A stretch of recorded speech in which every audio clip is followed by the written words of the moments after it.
Welcome everybody.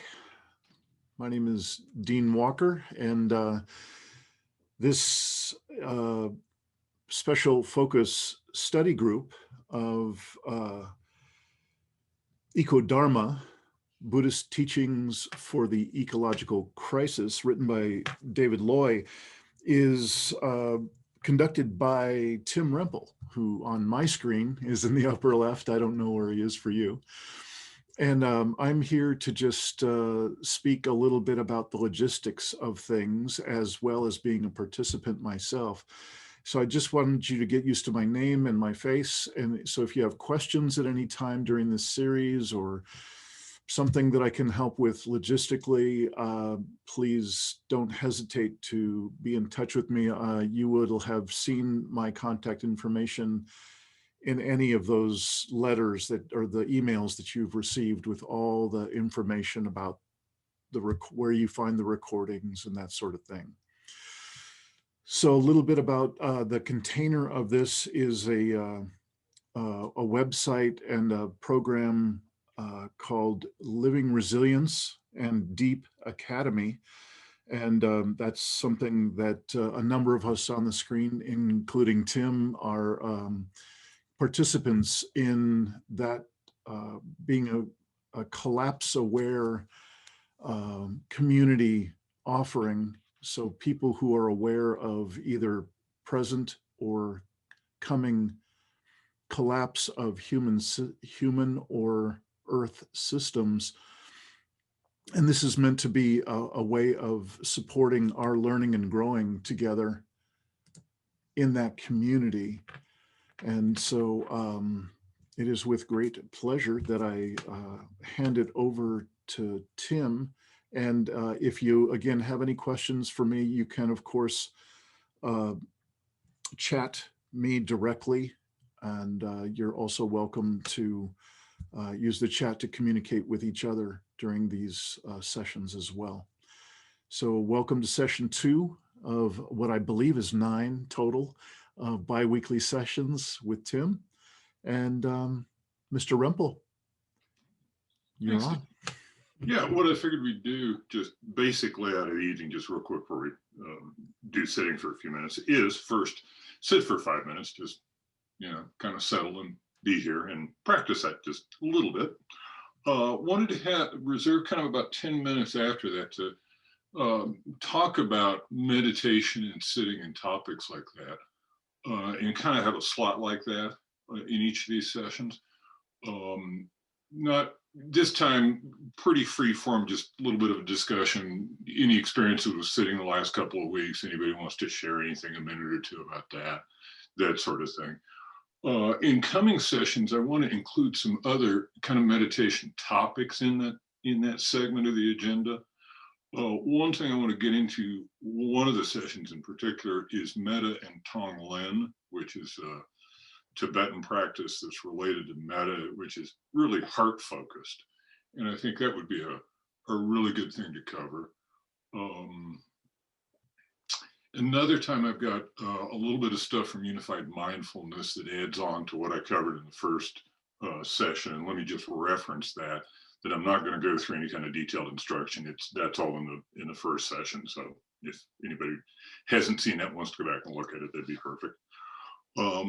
And then what I propose is, up until about 10 minutes before the end, just have kind of a big discussion of the book, and we can divide that up. I happen to notice there's sort of 4 sections, not quite of equal size in that first chapter. So, if we kind of do it by section, that's maybe 15-ish minutes, maybe 20 apiece. The last one's kind of small and gets onto some interesting topics, but anyway, we can cover all that. Let me see what time it is. With that, I think it'd be good just to let's sit for 5 minutes. I will kick that off by just reminding people that how this is done is find a comfortable position. We've lost your sound, Tim. Oh, yeah, I don't know. Tim, I apologize. I muted everyone and I realized that I had muted you as well. I apologize. Oh, no worries. Yeah, just sitting here erect upright, and like I call it sitting for a reason, because it is just sitting. And so let's start.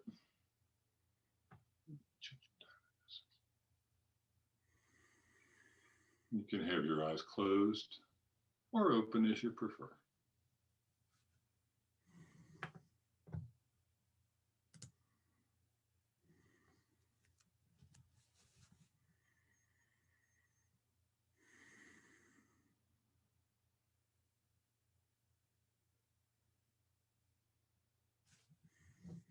Just noticing how you breathe.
Yeah, it's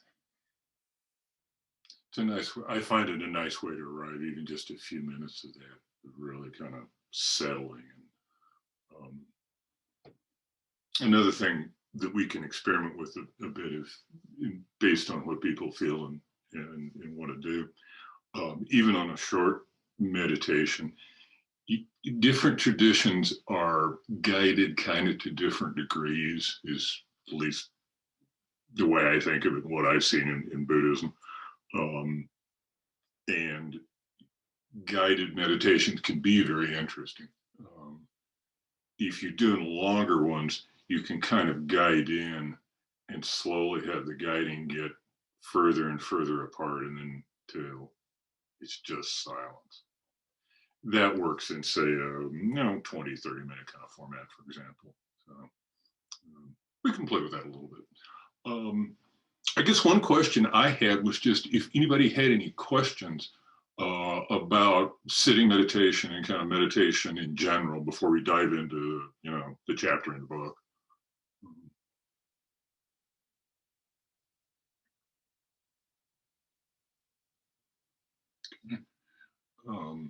Yeah, I was curious too if anybody had any experiences with, because this being kind of a diverse group, as I understand from last week, people's backgrounds, some people being very new to sitting meditation, some people having tried it a bit once upon a time, some people having practiced it regularly for very long periods of time, which is kind of interesting to have that diversity. And I just wanted to kind of offer if anybody had anything they wanted to share, that'd be cool. Well, I was trained in the Burmese Vipassana meditation beginning, I think it was the early 90s. So I've been sitting Vipassana pretty much daily ever since then. I've done lots of different kinds of meditation, but I always go back to that, focus on something, usually my breath, and noting when the mind wanders and just then returning my mind to the focus point. And I usually sit for about 20 minutes a day. But I find in this time of COVID, I just kind of find myself, I live alone, and I just find myself in meditation no matter what my task may be that I'm doing. I just feel that kind of awareness, presence, centeredness often. Thanks for sharing, Patricia. Yeah, that is one thing, especially when you're alone in sort of extended periods of time of being alone. Yeah, like COVID for a lot of us this last year. Yeah, it's interesting if you have a practice like that, like how it can kind of come and go, a bit, or maybe almost another way to say that is it's underneath, and sometimes there's stuff on top that obscures it. There's just to share with everybody, there's a classic metaphor in the Tibetan tradition about the sky and clouds in the sky, and how the sky is like essentially the nature of mind, and the clouds are the thoughts and feelings. And on a windy day, the way they kind of move around, and sometimes, especially up high in the mountains in Tibet, move around pretty darn fast. The clouds can get thick enough, they block the sun. But on a day where they're broken clouds, the sun comes back out. Yeah, and I also like the metaphor of the turbulence on the surface of a body of water. How that it can be very turbulent on the top, but if you go deep enough, there is stillness. Yes, indeed. Yeah, and that's part of really what this practice is about, in a way, I think of, is kind of the point is reconnecting with that kind of stillness and reconnecting with that aspect of deeper self that's intrinsic, uncreated, unfabricated, all that kind of stuff. It's just innate. And we've all got it. And it's just really kind of a question of paying attention to it in a way. Slowing down enough to bother to notice. That's one way to put that. Because it is one thing too that, this nice, I think about sitting practice too, is the slowing down.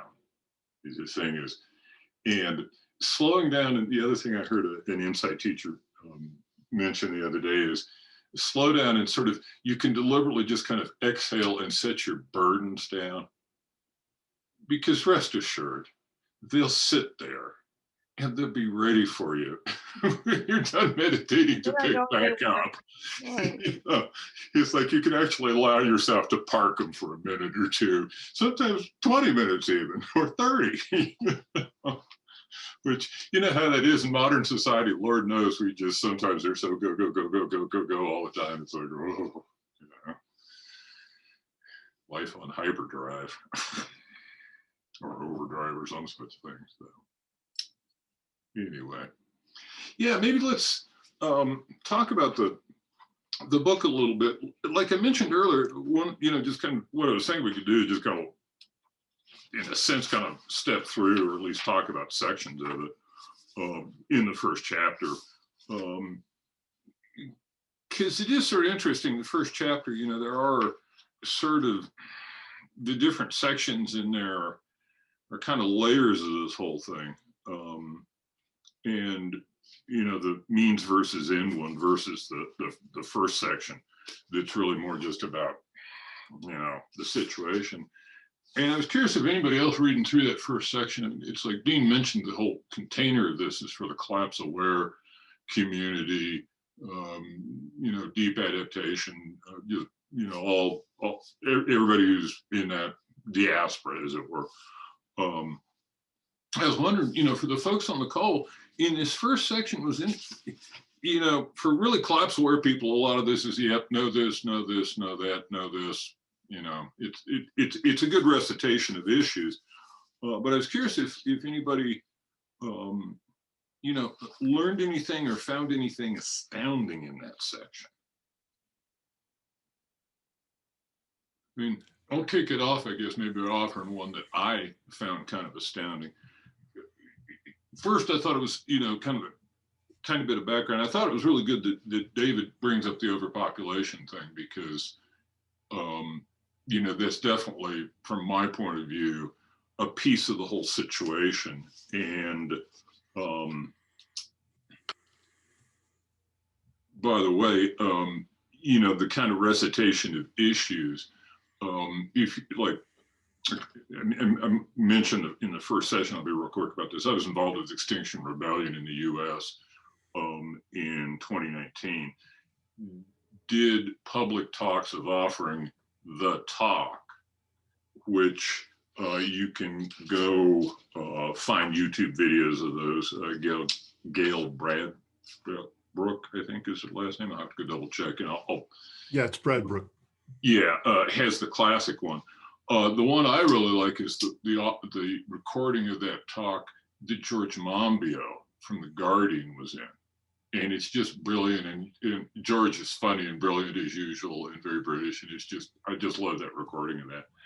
And the way that's structured, just by the way, but I think it's something to think about and kind of just know, is that talk is in two halves. It's typically done by a team of two people. The first half is about the situation and the second half is kind of about XR. But like in the UK, they learned from experience because they offered that talk, 100 times in various cities and, maybe perhaps many hundreds, that one of the things they do is because the first half was about the actual situation, they kind of had the, warning label on the front, may not be suitable for young children. If you've got young children that showed up at one of these events, you might want to think about, you really want to expose this to them and that whole thing. The other thing that they often did was they asked, if you start, do not leave in the middle. We don't want you to to hear the first half of this and get all bummed out and depressed and then go away in that state. There was a deliberate second half that was the action is antidote to, you know, a lot of things, kind of paradigm going on there. And I thought I'd just mention that because, you know, the recitation of issues, like I said, that David has is pretty good. And the one about overpopulation, I thought was spot on. And in there, that statistic that the carrying capacity of the world at the American lifestyle is about the population of America, which means we're, you know, the way we're living in this country, we essentially are consuming enough to consume all the resources of the entire planet at a sustainable level, and everybody else gets none. And of course, what really happens is everybody else is consuming too, and so we're just, you know, over consuming it at an insane rate. I mean, that to me, that was just that it was that kind of dire a situation was just astounding, and also to me said how kind of out of control. Being in Colorado, I see guys driving around in these great big pickup trucks with great big engines in them. One guy, and you know, it's just. I just find it crazy. Tim, I would say one of the things that that struck me in the first section, and I had underlined, was the UN Food and Agricultural Organization predicting that the world on average has just 60 more years of growing crops given the present agricultural practices. And for me, that's the kind of almost a glass of cold water in the face if people read that and think, wow, what do you mean? Only 60 years? I mean, that kind of, for me, frames it in the time scale that for something as basic as the food that we eat is at risk. And while I am aware of the problems with it, it's for some reason stating it that way just kind of jumped off the page at me. Yeah, that's one thing I liked about that first section. There's a couple places that do kind of jump out at you because it's David managed to word it crisply enough that it's, like you say, a water in the face kind of thing. But yeah, if that's true, because the thing that's crazy about that, just to riff on that for a second, is 60 years would be 2081. In the IPCC reports that talk about 2100. What the devil are we going to eat between 2080 and 2100? I mean, I'm not going to be here, but what are people going to eat? You know, the whole, you know, the humanity on this planet at that point. It's like, yeah, I know what you're saying. Yeah, Bill, that's a really good one. I like that, you know, because it's just like. Well, it's something, it's a lifetime of my grandchildren. Yes. Mm-hmm. Tim, one of the things that struck me, you talk about the overpopulation piece. I hadn't really thought about, you hear the argument, well, we can't ask the world to cut back on the population because we're putting our thoughts on the people of the South, and you hear all of these different conversations. I had never thought about the religious aspect of it. Mm. And religious being, what's he, pro-natalist, I think is the word David uses. Yes. And I had never even thought about that. Yeah. I mean, we've been talking about this for decades, and yeah. Yeah. Yeah, and it's, I don't know, the justice aspect of that too, when you say that, Kevin, just strikes me too, that it's like we in the United States have been talking about it. We're not growing population-wise that crazy fast, but per person, of course, we consume insanely. But the poor part of the world where the population is growing faster and they have a much much lower standard of living, of course, and all. Basically, they're just, I mean, them being screwed is just locked in, I guess is what I'm trying to say. It's just, you know, it's just, to me, it's just insane, because that's where, if you think about climate justice, and it comes up a little bit in this too, over what scope, you know, like in the United States, you know, XR, for example, or on a worldwide basis, which is, in my view, kind of really a deal. I guess I could mention that it's implied on a number of pages in David's book that I'm really astounded by how little the whole notion of overshoot is not spoken of. Like what you were first saying, Tim, overpopulation is often just not mentioned. And, you know, when I look at something like the deep adaptation paper and movement, if you will, from Jim Bendell, he basically barely mentions the notion of overshoot, and his business, his field in academia is sustainability leadership. And I've just been paying attention for a while now to what are the global existential scale talking points that we just don't hear about, like military budgets and overshoot and projected collapse of the world's fisheries before 2050 and so on. Things that just don't have anybody denying them because they just aren't talked about. So I'm just curious, and tracking with that through our time together in reading this book, I just have it as an open question of continuing to be curious and dig for the massive issues that just don't get talked about. So I appreciate you bringing up about the overpopulation one.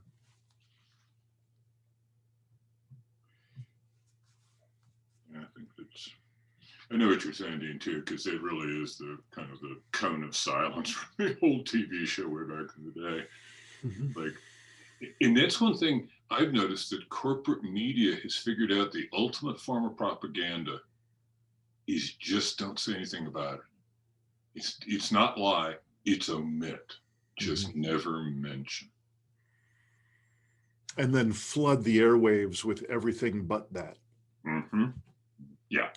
There's really kind of two prongs to that strategy. Yeah. But yeah, it is incredible how that's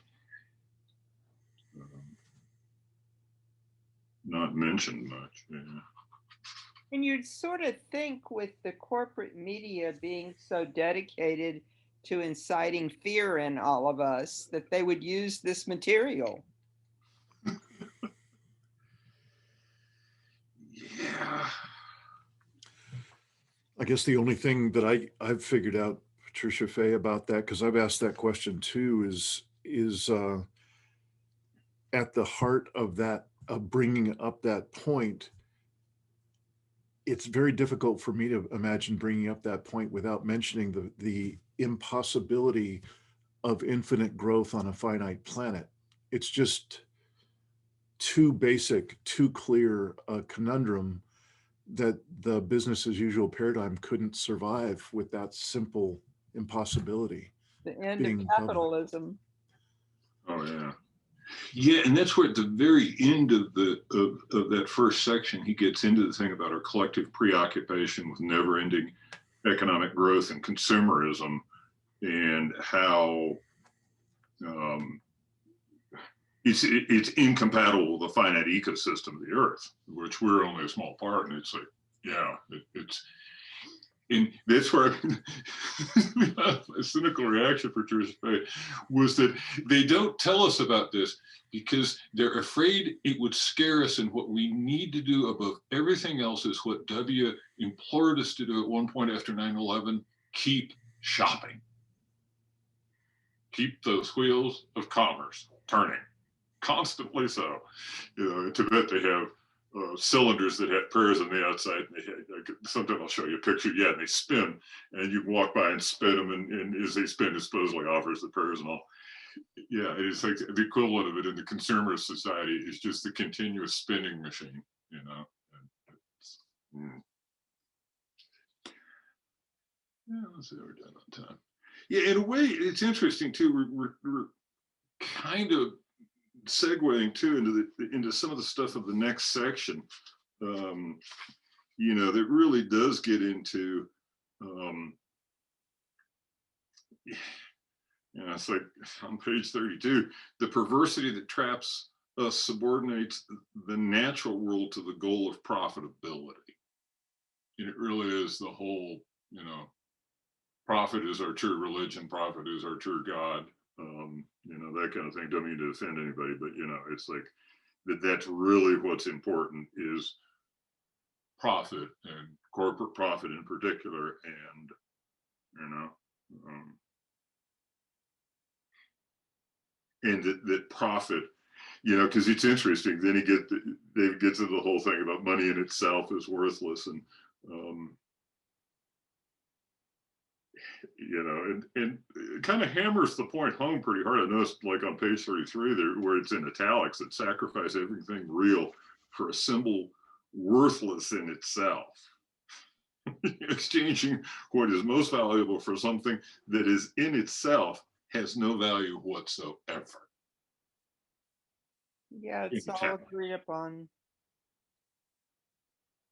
Yeah. And just the pursuit of that, and then I don't know. You know, I have to say, I had not heard of the tuna scandal is the best way to describe it. The Mitsubishi cornering the market on tuna to the degree of they know that they're disappearing, so we're going to monetize nature by being the first one to harvest as much as we can and then freeze them. I mean, that was, I mean, it's almost like, how ethically bankrupt can you be? It just, I mean, I guess capitalism's capable of doing that in many ways, but for some reason, the image of these endangered tuna being in a freezer that ends up getting wasted as if the electricity gets shut off. I don't, that was, I had not heard of that story. I don't know where I've been, because I'm sure it's been out there. Yeah, when you're talking about commodifying nature, you know, isn't that what we're doing with cap and trade and all the things, you know, like we're planting more trees so that we can burn more fossil fuels? I mean, and it's like an offset, you know, it's like a justification. It's like a regulation of harm.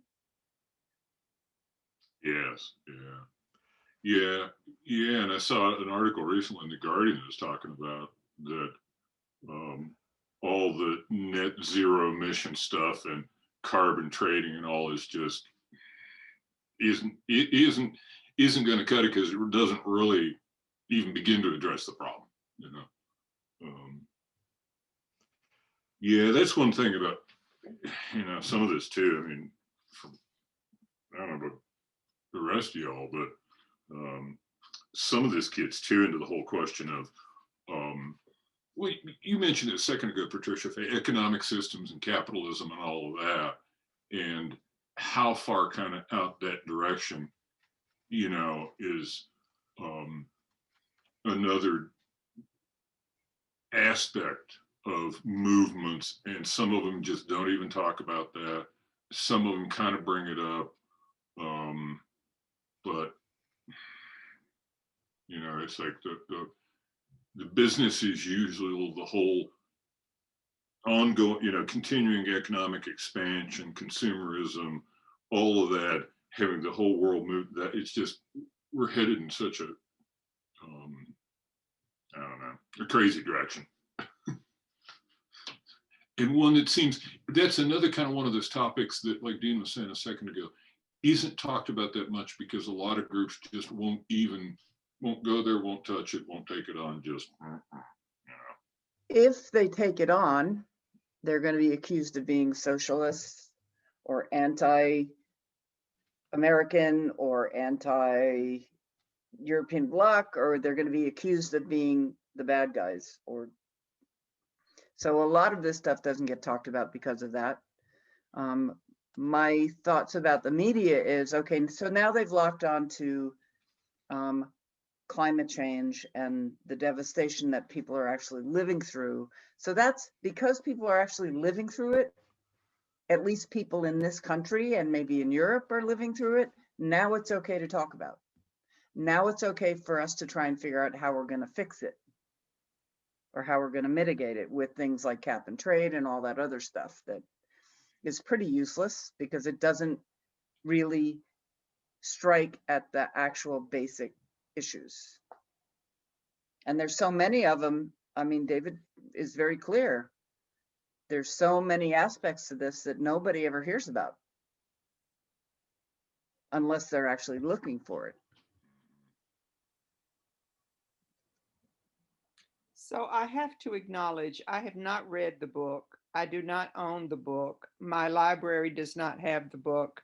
No. And so I've read lots of excerpts from the book, everything that I can find online to read. So I've read a good portion of the book, but I've not read all the book.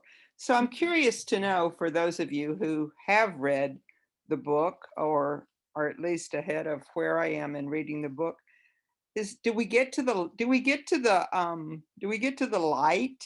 Do we ever get to hope? And what else is happening with regards to a paradigm shift and a revolutionary love shift and, you know, a shift to our hearts, and that this is happening within our species, evolutionarily? I mean, does this book include that anywhere?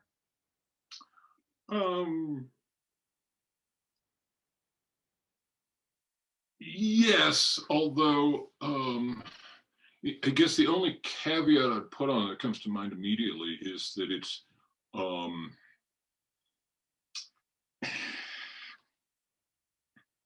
it really comes down to, like, on the back of the book, the three aspects of Ecodharma that David defines is, you know, one of them is about practicing meditation to stuff in the natural world. In other words, reconnect with the natural world is one point.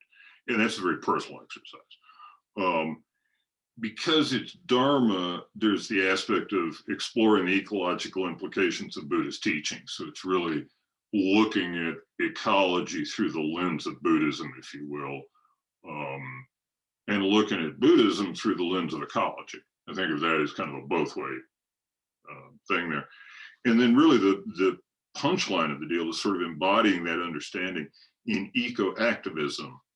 And so what's referred to as the eco-sattva path, which is about personal change, and then activism at a level of, you know, you can be personally active, but also, you know, collectively, you know, like with reference to Extinction Rebellion, you know, 350, climate mobilization, the Sunrise Movement, young folks, Fridays for Future, Greta Thunberg's organization, one locally here in Colorado that's actually worldwide, Earth Guardians, another youth one.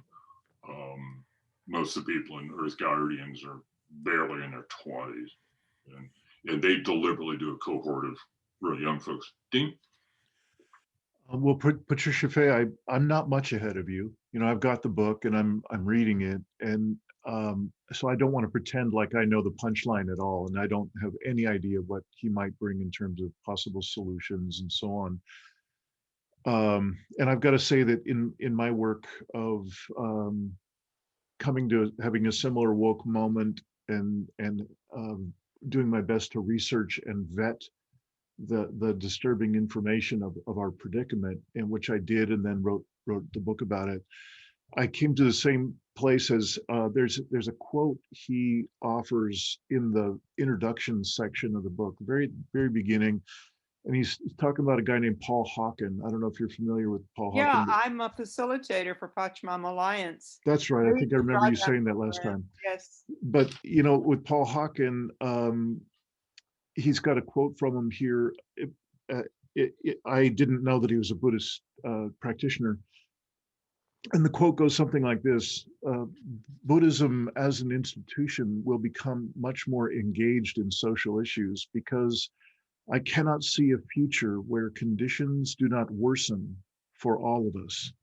Dukkha, suffering, has always been the crucible of transformation for those who practice. Buddhism is not about avoiding suffering, but being transformed by it, which means there may be lots of transformation in our future. And I came, I'm certainly no Buddhist, sincere practitioner. I did some sitting for a few years ago, and I'm no expert of any kind, but I came to a very similar conclusion in when I came to that word predicament, and the light that I think you're asking for. I I had to find my own light in that process of transformation as well, but without any investment at all in a particular outcome. Very good. I, Yeah. I I'm right there with you. Oh, okay. Yeah, I mean, 2 years ago, I guess it was when I discovered deep adaptation. I went through the dark night of the soul. I mean, I cried my eyes out. I sobbed. I hollered. Mhm. I had thought that I knew all about climate change, and I was shocked and I was moved and I definitely did some suffering and some grieving and kind of went through the eye of the needle. This year, being in isolation with COVID, it feels like, I don't know, it's that thing about the more light we bring within ourselves, the more ability we have to go into the darkness. So for me personally, just following George Floyd's death this year, I went into this deep, really dark, dark, dark place with myself personally because I could not, I'm from Mississippi and I could not remember the summer of 64, Freedom Summer. And I was right there in the middle of it. And I mean, I don't remember seeing it on the evening news. My folks didn't talk about it, and so I needed to go back and unpack a lot of stuff from my childhood and ask myself the question, where in the world was I? What was going on? How could I not have remembered that? And then, as the months have gone on throughout this year, I have continued to do that with all aspects of my life, with my children, because I was the kind of mom who pretty much abandoned them when they needed me the most. I really wasn't there. And I've done nothing my adult life but defend myself. And I got it really in spades that, I was not a good mom and I needed to ask for forgiveness and all of that kind of work. But I have also brought in all kinds of practices of heart coherence, global heart coherence.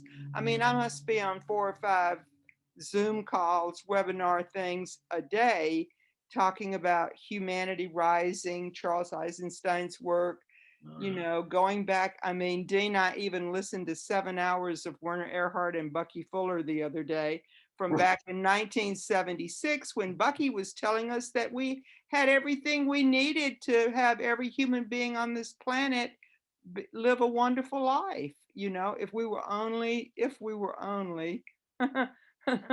we could only be experiencing this kind of transformation that I think you're talking about also. So I think it's a microcosm, for whatever I feel like I am going through this dark night of the soul. I feel like the planet is. I feel like our species is. I don't mean for that to sound arrogant in any way, but I just have come to realize that the world that I perceive out there is a reflection of what is going on inside my mind, this mind, which I guess is the one mind. Yeah, one thing you touched on, Dean, that I wanted to just vocalize here to kind of put in the recording was the whole notion of letting go of outcome. And that's something that does come up in this.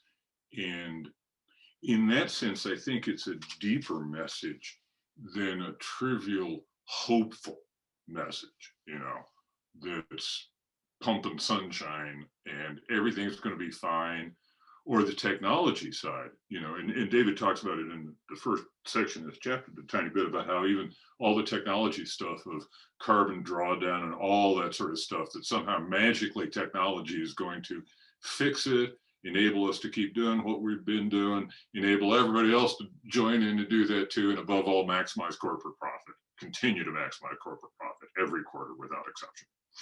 You know what I'm saying? And that letting go of outcome is a really key piece of that.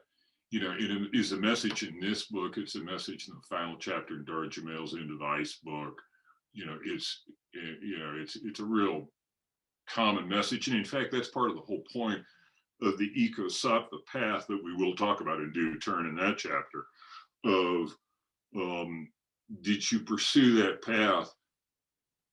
The more, how to say it, you can do it, the more you let go of outcome, and therefore the more powerfully you do it. And that's what I think is very, very synonymous with Joanna Macy's work too. It's very, you know, very resonant with that. But you've got to go through referencing her stuff. You've got to go through the grief process, and that's a piece of it. And I know personally, I went through the same thing a few years ago with. It's been a few years back now, but boy, that was just an amazing grief thing. And, you know, I've lost children, parents, pets, you know, but realizing, going through the grief of losing the collective future, not my personal future, but like the Joanna Macy exercise of being able to visualize future beings who would have been, but now won't, because there won't be that kind of future. You know, the seventh generation out, that if human population collapses, like, you know, we were talking about a minute ago and all that, you know, all those people that would have or could have been won't end up being. They won't have that opportunity. And that, to me, the shock of that was just profound, because it's kind of like Bill was saying, you know, some of that could easily play out in kids and grandkids' lifetimes kind of thing. You know, and really kind of is. Like with my daughter, for example, who's in her 20s, her generation and her cohorts are very much talk and at great lengths and have great concern about, do we want to have children? Do we want to bring children into this? Because we realize what's going on here, at least at some level, and kind of internally, intuitively realize it, maybe a little deeper even, and it's scary. And when you're that age, you've got life choices, and at some point in your 20s or early 30s, you know, you gotta, this stuff really kind of bubbles to the surface, as it were. And from what I've seen from her and her cohorts, they're having a heck of a time of it, to be honest. I mean, really wrestling with that, because it's, you know, being in a world that's not exactly how they'd hoped it would have been. You know? So adaptability feels like a really important word for us to, adaptability and resilience, I suppose, because if we, as humans, if we can continue to adapt to the changes, that somehow, you know, allows us to be present to whatever that future looks like without the attachment to outcome. Lynn Twist talks about grounded optimism, and it includes that piece about not being attached to outcome, you know, but to really take it on like, you know, a labor of love, you know, to reimagine the world that we want holding that vision and yet not being attached to the outcome is a balancing act, isn't it? Oh, yeah. Yeah. I think it really is. You know, I'm guessing here, Tim, because as I just mentioned, I haven't finished the book, and there's so much I have no clue about in the Buddhist tradition. But it seems like what Patricia Fay was just talking about letting go and that releasing outcome, that it seems like what that's about is getting us to as close and to as fully present in the moment as we can be, when the orientation of our culture is to do everything it can to push us into the future and to take us out of being present in the moment. And it seems like, nothing less than a really violent conflict that's going on in each of us. It's a war for our attention and our presence. And so I'm curious, as these weeks unfold and in our looking together and reading together, I'm so interested to hear how Buddhism has changed, particularly in the past few decades. I can only imagine what the contrast would be like to look at human life when Buddha was alive and compare it to now. My head explodes trying to imagine the difference, the contrast.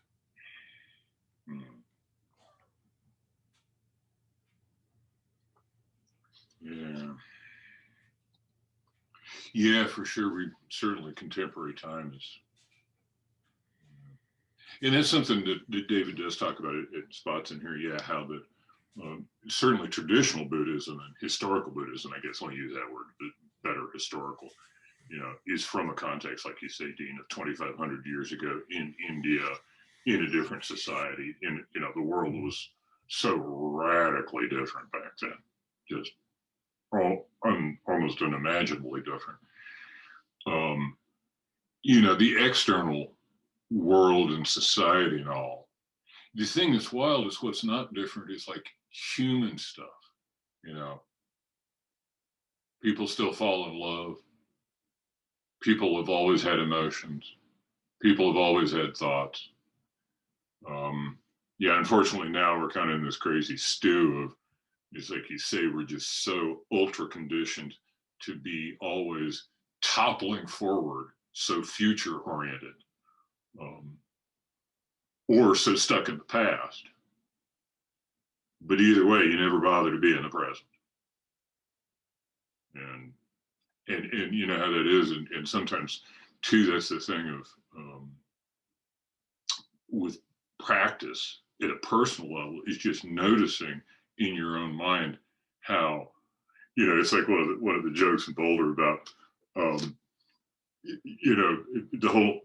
technique I mentioned last time about when you're thinking, you just mentioned thinking and kind of use that to help pop the bubble of thought, and then you go back to paying attention to your breath.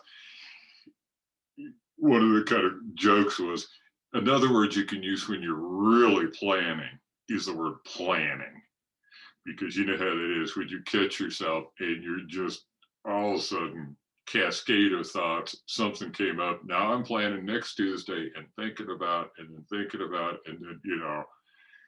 and I was sitting here calmly until that one thought hit, and it was just like this little mini tsunami of, oh boy, am I, where now I'm gonna, kind of reel myself back in. Because that is, that's the thing I love about it in a way. It's very countercultural, but I guess if you're enough of a certainly counter to the culture we're in, that's for damn sure. What do you think about all this, Tim? What's real in this for you?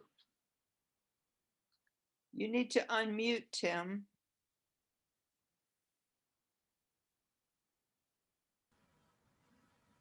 I'm good, Tim. When I have something to say, I'll say it. Okay, cool. Just wanted to check in. No, don't. All right. Yeah, let me just time check here real quick. Yeah, we're getting near the top of the hour. Yeah, one of the things, the next section in here, the one that starts on page 34, the loss of the sacred, I thought was interesting. There's some bunch of historical background stuff in here. I mean, it's interesting that David, part of his background was being an academic, meaning, you teach philosophy classes and religion classes and so forth. And so he is a Zen practitioner, but, when you're at a university, sometimes they want you to do the comparative religion class. Sometimes you even get to, teach classes, about Christianity or Judaism or, stuff, non-Buddhist things, non-Zen things. But yeah, I thought it's interesting. The opening section of that is one of the really fundamental notions about this. And I think it's that whole, where the root of our disconnection from the natural world comes. And it talks about that even though we're completely dependent on the natural world, I mean, I'm dependent on the oxygen to breathe. If the oxygen went away, I'd be utterly screwed instantly. You know what I'm saying? The humans feel separate from it. In believing ourselves to be the species, we have objectified the world into an external environment that we just happen to be in, instead of part of.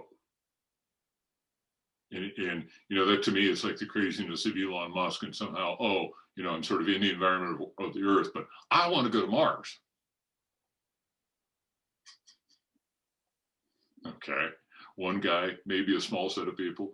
How are you going to bring 1 billion people to Mars, dude?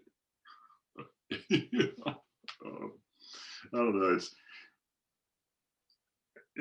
I wasn't sure what people's reaction kind of to this section would be, because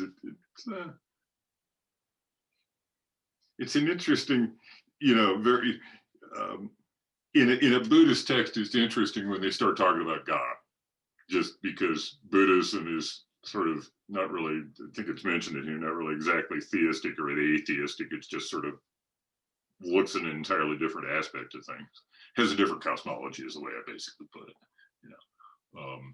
And it talks about that, that it's the cosmology of Buddhists, like Chinese cosmology in general, is the universe is not created, it grew. It's organic, it grows, it's self-organizing. There's no external agency that had to,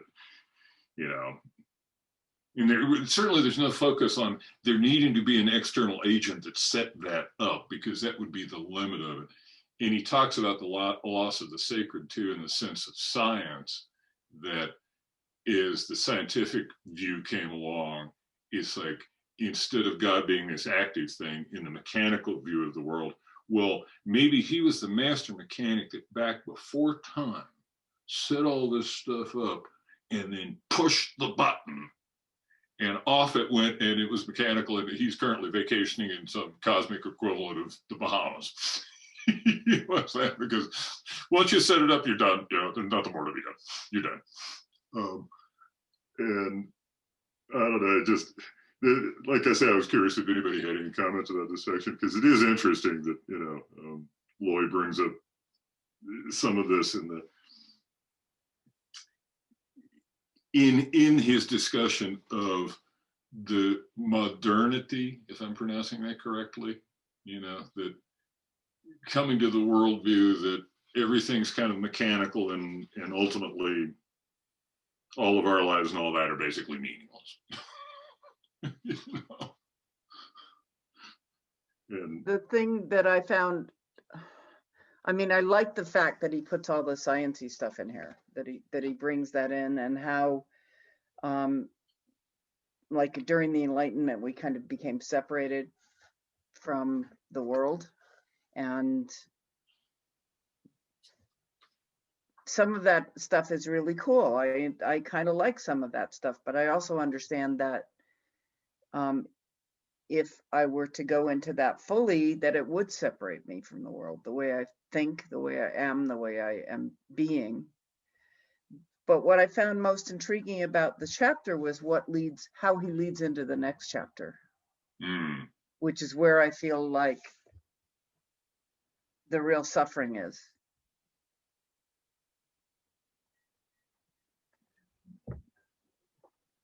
What is In that, with that separation, there's a loss of meaning. What is the title of the next chapter? A spiritual crisis. Oh, Yeah, the next chapter is the eco crisis also a Buddhist crisis? And it's gets a little bit more specifically Buddhist. I'm not, Tim, I didn't mean the next chapter. I meant the next section. Oh, sorry. So the last section in the first chapter is called A Spiritual Crisis. Yes. Yeah, which really, which then, really is kind of a prelude to then the whole chapter too, although, but. I guess for me, I also very much found it very interesting, the whole historical account and how this sort of evolved, and it helped me to really make sense of my culture, and especially he said something like that our belief that something secular is actually based in reason. It's actually reality. And that really struck me. That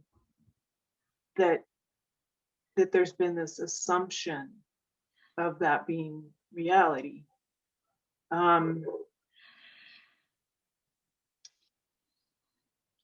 And I also want to say I was really appreciating Patricia Fay when you were as you brought up some of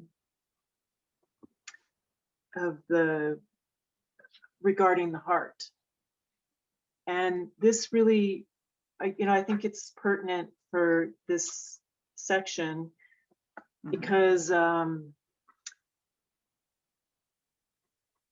I think what he's talking about, this kind of like I will use the phrase hypermasculine is in our evolution or this cultural evolution, and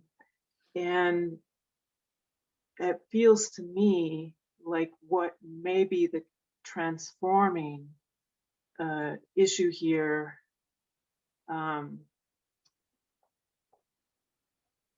will take place, or perhaps it is, by us coming into our fuller intelligence. So we've done this whole evolution of using a certain of our intelligence, but maybe not honoring all of it, or in its fullness, I guess I want to say.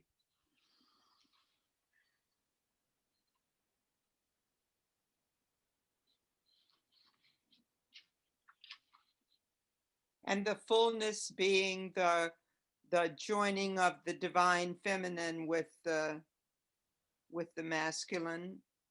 And Lynn Twist talks about that metaphor of a great bird flying with, having one wing bound behind it, the feminine wing, and it's been flying with just the masculine for these many eons, and now the other wing is unfurling so this great bird can fly. with both the divine feminine and the divine masculine. I mean, you know, both have been injured and wounded by the way it's been being done. And so the transformation may be when the balance is there. And also an aspect of nurturance as well.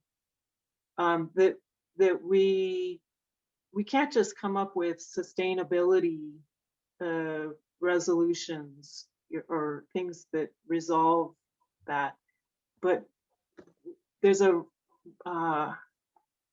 what do you call it, like repatriation or Regeneration. well, yes, but I mean, like, yes, we've taken and taken, and now it's the time of repatriation and regenerating and an actual nurturance, because that has to we can't get out of this by just coming up with another idea.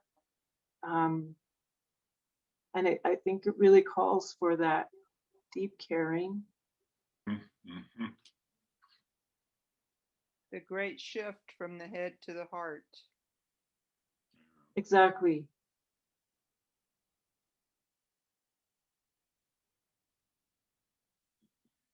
And it strikes me that that's the means, if you will, or the basis of moving, you know, like the spiritual, the first chunk of the spiritual crisis section talks about the, you know, all of the problems with the questionable mechanistic worldview that, you know, freely exploits the natural world because it attributes no inherent value to nature, is coming, instead of from the extreme position of nature is valueless and only to be exploited, back to really kind of a polar opposite position of nature is sacred and we're part of nature and it nurtures us and we nurture it, and you know, that whole kind of a view. Yeah, that to affect that kind of change in view, you have to have a change in heart, I guess is what I'm trying to say in summary. Yeah,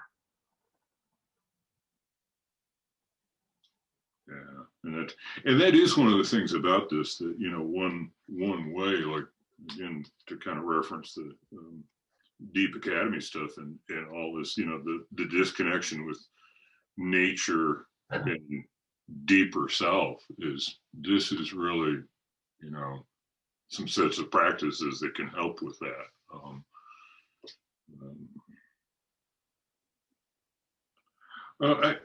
I was curious if folks, if they happen to notice in it right before the end of the chapter, before the spiritual crisis section, that one discussion of Indra's net.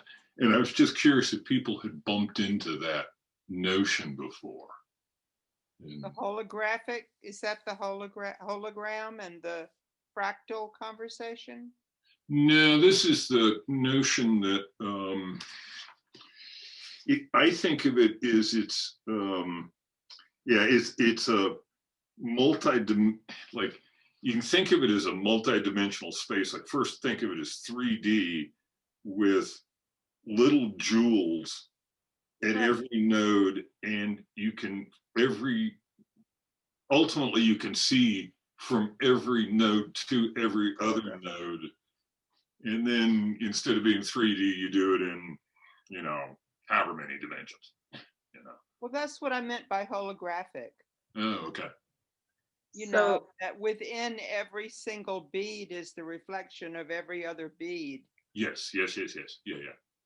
And that reflection is not just one time, but it continues. That reflection is then reflected in the next bead, and all the reflections of that bead are in. Do you know what I'm trying to say? Yes, yeah. The way David put it was infinitely repeated interrelationship. Right.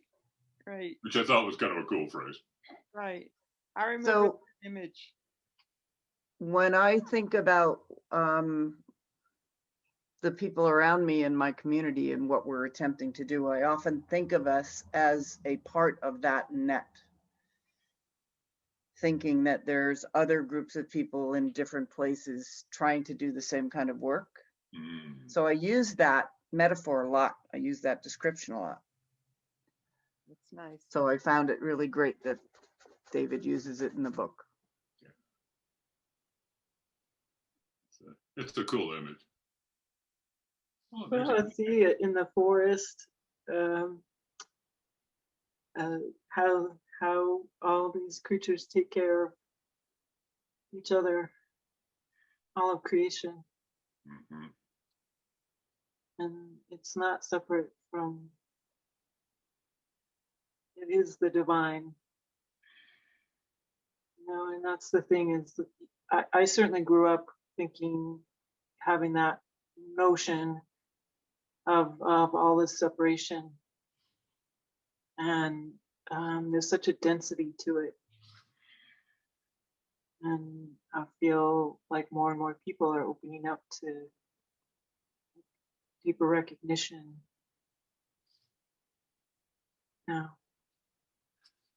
And perhaps that's what David is talking about as far as a collective awakening, is that it does feel like more people are spiritually waking up, and it is creating, it's just the density is not, it's not as dense as far as being able to, because there's a resonance there.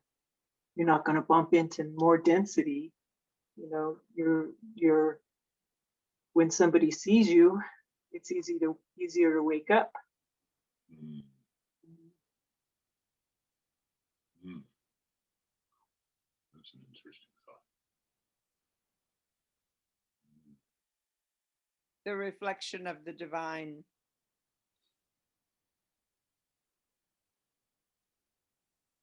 Being reflected in you, being reflected in me. So it's easier for the other person to wake up. Absolutely. Yeah, and that's where I think he kind of closes, in a way, the first chapter on that, talking about how, technological or economic or political or, those kind of solutions and that kind of thing, either by themselves or all together, are all good. But, the whole idea that something more is called for, some kind of a more profound shift. And yeah, and I don't know, the other thing was, when you were talking about that, Chris, that I was reflecting on too, was that the COVID world was kind of a big jolt to the whole thing, that if that hadn't happened, a lot of things would have just, the inertia would have just carried it forward. But there was a big interruption. Yeah, it was a pause point. It stopped us. And then I think of like the recent Texas freeze and some of the hurricanes they've had, and hurricanes on the East Coast and hurricanes in Florida, and some of the just weather so-called events that are happening, more severe, more frequent, and again kind of a jarring sort of thing that perhaps how it is, it maybe at least awakens people a little bit, that it's sort of, pardon my language, oh shit, something's up here. And they start getting concerned, and then maybe, what I'm saying, maybe that just helps catalyze getting them moving, and eventually they'll, move in a more spiritual direction, perhaps. But you know how that is. I think of it as sort of layers or levels of waking up. And unfortunately, our species seems to wake up around crisis. It seems to take a crisis. Yeah. Yeah, I think it's interesting you put it at a species level. I think there's probably some truth to that.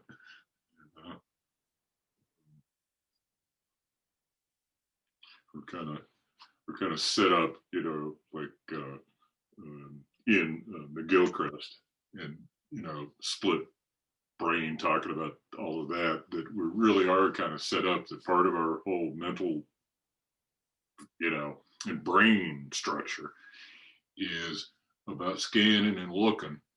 And if we're not looking to reach out and grab something, presumably with the idea of eating it in mind, you know, we're scanning to look at, see if some other organism is coming at us with the intention of eating us. You know, yeah, it's funny having a friend that's an insight teacher that's also a bird person that says it's like the mission statement of crows is very simple: eat, don't be eaten, and make more crows. That's the entire mission statement of crows. And, you know, sometimes it's kind of funny, I think, the degree to which that applies to humans, you know, we're so structured to be out hunting and gathering and trying not to get eaten in the process, you know. Anyway, yeah, we've got about 10 minutes left, and I don't know, Rebecca or Alice, or, you know, if you guys have anything you want to chip into all this. Yeah, I've been enjoying listening to this conversation. I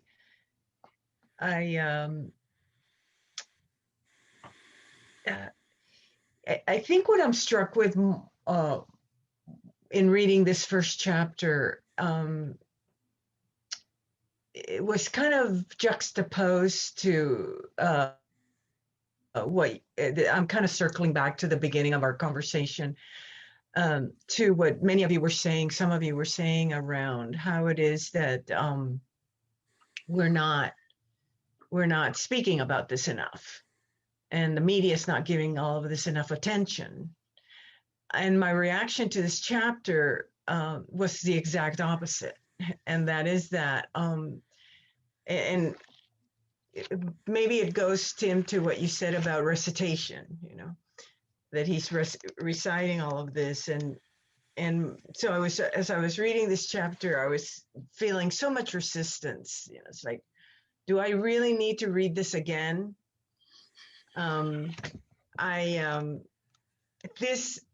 This story has been told for so long, and it's been told over and over and over again. And now David Loy, sharing all of this again with us in 2018 when he published this book. Why are we needing to share this over and over and over again? What's going on? And so I was just struck by what you all said, which was we're not hearing it enough by the media, right? By the corporate media. And perhaps that's exactly what the problem is, right? That on some level, there's just these two conflicting realities taking place. On one level, there's folks like me, and I'm guessing you guys, that are paying attention to this for I know that I've been paying attention to it for over a decade. I'm not an expert, but I've been reading, and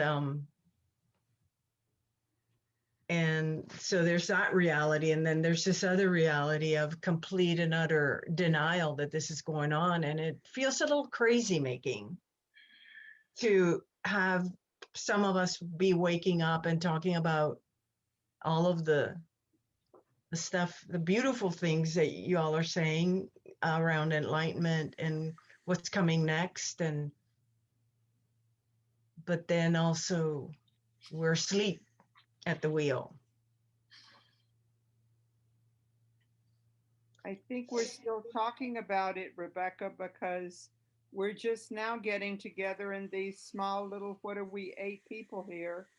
We're getting some little groups together and talking in groups. I mean, this whole thing, I guess, takes a long time to get it throughout the species. Indeed. Yes. And talking on Zoom is a direct result of COVID. Talk about being helped by this. It's an ally. It has been an ally to me. I really appreciate what you said, Rebecca. And the one piece I don't particularly feel inside myself now, and it's been tough to kind of get it out of me, is that addiction to more information. If I just provide the right amount of information or the right piece of information, surely that will convince, or that will shift something, or that will bring about the change that's needed. And it's been a painful number of years now of extracting that addiction to that out of my system.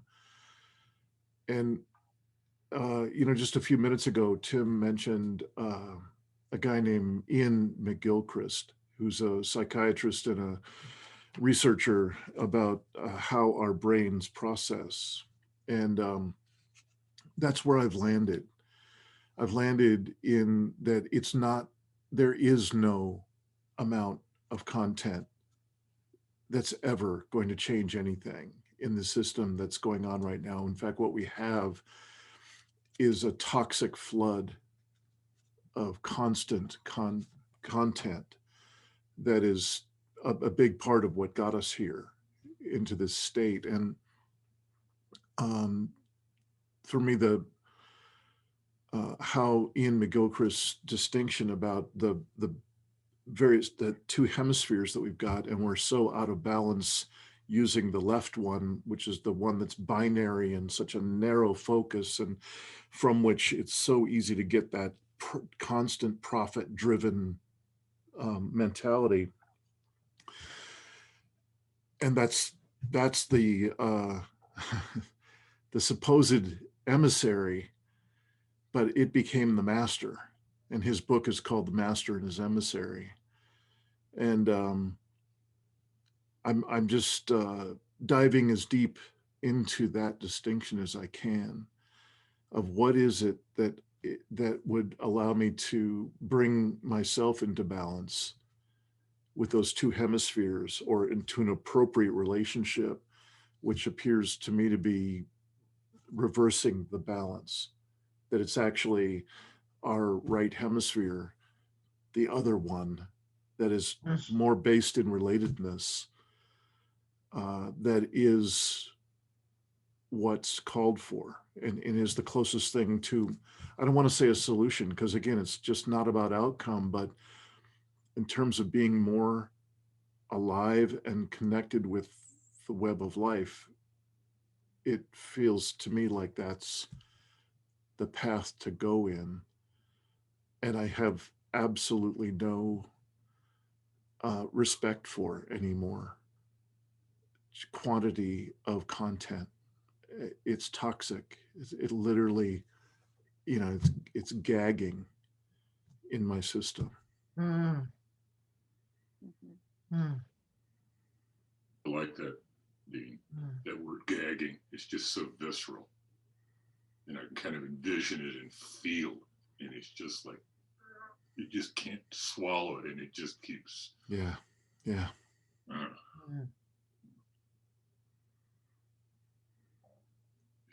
And all that brought to you by the media with the purpose of keeping you shopping. Exactly. It is utter madness. It's like once you see it at a certain level, it's just, your head just explodes, and you just, I don't know.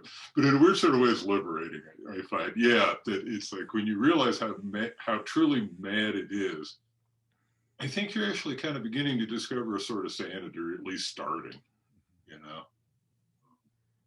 Because for sure, as long as you're swimming in this toxic pool of insanity, yeah, you're not going to notice the insanity. Yeah. If I could just take one last moment, I have a deep love and respect for Extinction Rebellion, particularly Extinction Rebellion UK. I just think they've produced miracles in 2 years. It just blows my mind. And at the center of my love and respect for what they've done is their first demand, if you will, to tell the truth. And I've been involved with deep adaptation since its beginning, and I noticed that they do not take that on as one of their core tenets. And I'm actually feeling it right now. I have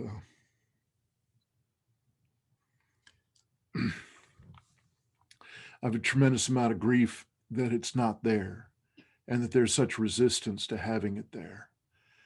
I could go on for what I think is going on and the dynamics and blah, blah, blah, but it's just the grief is that everyone in that organization means well. They get out of bed every morning hoping to make just a little bit of difference.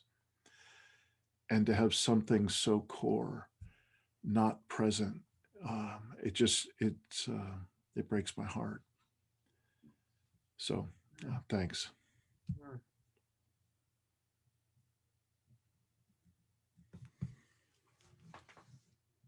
Yeah, and for me, that really was too.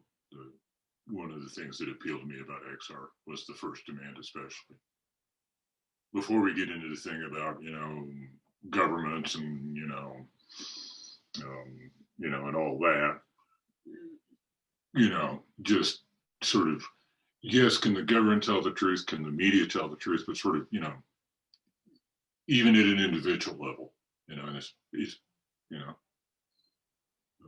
way back to impossible conversations.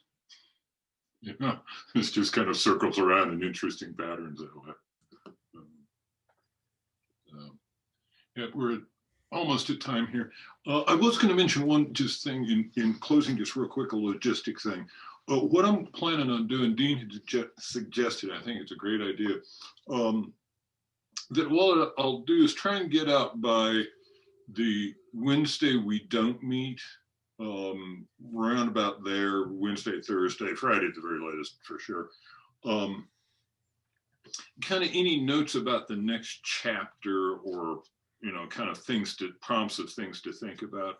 The one thing I wanted to do too in this next chapter, because it does kind of delve into Buddhism, is I'll read through it and try and do so because, like, for example, I spotted on page 40 that David uses the term Mahayana without background, just drops it. And so what I'll do is try and put together like a little bit of a glossary, of terms like that when I read it, I'll try and be sensitive to, oh, there's one.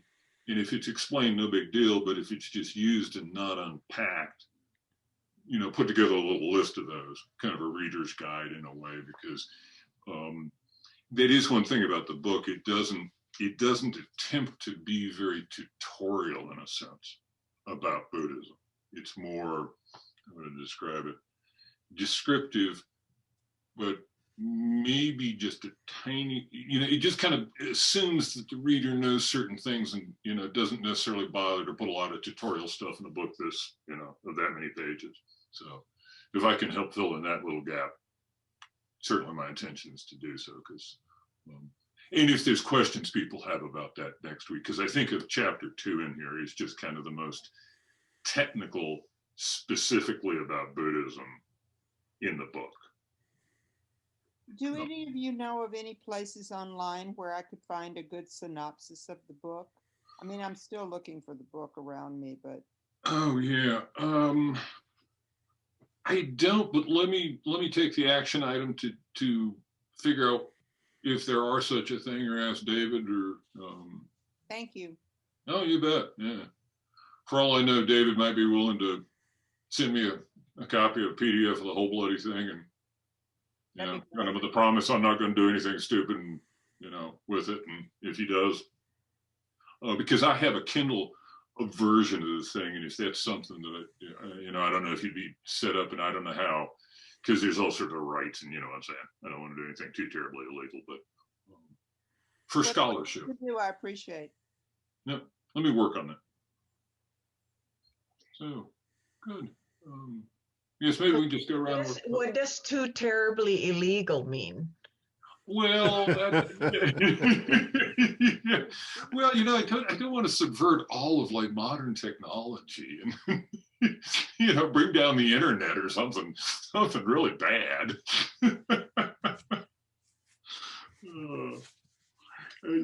Maybe we just go around real quick and say a couple words in closing here, real quick. Tremendous appreciation. This was a wonderful conversation about this, and I look forward to next time we get together. I'm checking out with grief and connection. Yeah, the fellowship is wonderful. Real interesting conversation. Appreciating it.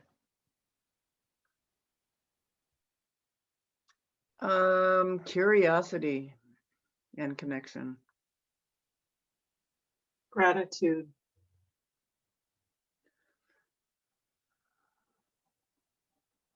That was a word I was going to say. Gratitude and appreciation for the connections.